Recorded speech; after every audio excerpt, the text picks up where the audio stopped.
Assalamualaikum semua. Kenapa ada player yang dia punya individu skill tu bagus tapi dalam padang kita nampak dia invisible. Invisible, tak nampak. Dia macam tak, orang pun tak perasan dia. Jawapan dia simple, sebab dia diam dalam padang. Kalau dalam bola sepak, komunikasi bukan extra feature, dia adalah basic requirement. Macam mana awak bagusnya dengan kaki awak, sepatutnya awak juga bagus dalam komunikasi. Bercakap dalam padang, bising dalam padang. Dia tak boleh diam. Kalau awak diam, awak cuma bermain untuk diri sendiri. Tapi kalau awak ada suara, awak tengah bermain untuk kemenangan tim. Because communication ialah game intelligence. Bila awak bersuara, automatik awak akan nampak lebih hidup, lebih aware and lebih confident. Bayangkan teammate awak tengah pegang bola and dia tak nampak opponent ada dekat belakang. And you nampak. Kalau awak diam, dia boleh hilang bola. Dia ada potential untuk hilang bola. And then, team boleh kena counter attack. Tapi kalau awak jerit sikit je, man on, turn, shield, awak baru saja boleh selamatkan satu situasi yang bahaya.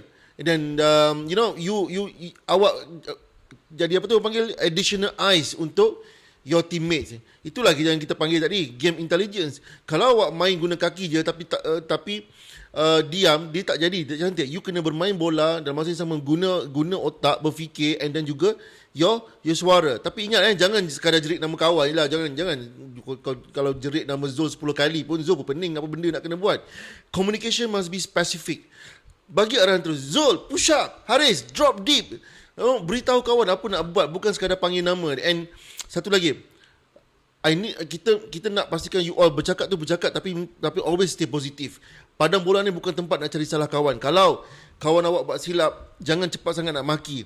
Satu kata-kata semangat macam good try, buat balik, boleh tukar momentum game. Tim yang harmoni adalah tim yang communicate dengan cara yang positif sesama mereka. Because in reality ramai player dia masih lagi diam dalam padang. Sebab apa? Takut, malu, salah bagi arahan. Guys, dengar baik-baik. Dalam bola sepak, lebih baik awak tersilap sikit cakap daripada awak langsung tak bercakap. Salah cakap kita boleh betulkan, tapi kalau diam, satu tim buta dalam padang, dan tidak memberi apa-apa makna. So bila kita sentiasa bercakap, komunikasi dalam sesama tim kita nampak confidence tau, and automatic opponent dia boleh terpsycho dengan the way we play. Player, dia tak boleh, kalau kita diam tak bising, dia macam main macam tengah visit tanah perkuburan. Ni tak ada apa-apa, tak memberi apa makna, and automatically you akan bagi increase the level of confidence kepada opponent, which is something yang tak boleh. It's not good. Okay, player yang communicate, dia bukan saja control the game. Okay, dia akan rasa, orang kata apa, dia akan rasa confident level tu dia automatic yang akan naik. Alright player, gunakan suara. Communication bukan dalam game saja, dalam training. Masa tengah training tu, you dah mula latih diri awak bercakap dengan bahasa-bahasa yang paling mudah macam saya cakap tadi. But you need to push yourself. Coach tak boleh push, you need to push yourself. Kalau awak pendiam selama ni, it's okay. Cuba berlatih dalam training, buka mulut. Tak jatuh gigi, jangan risau, tak hilang gigi bila bercakap.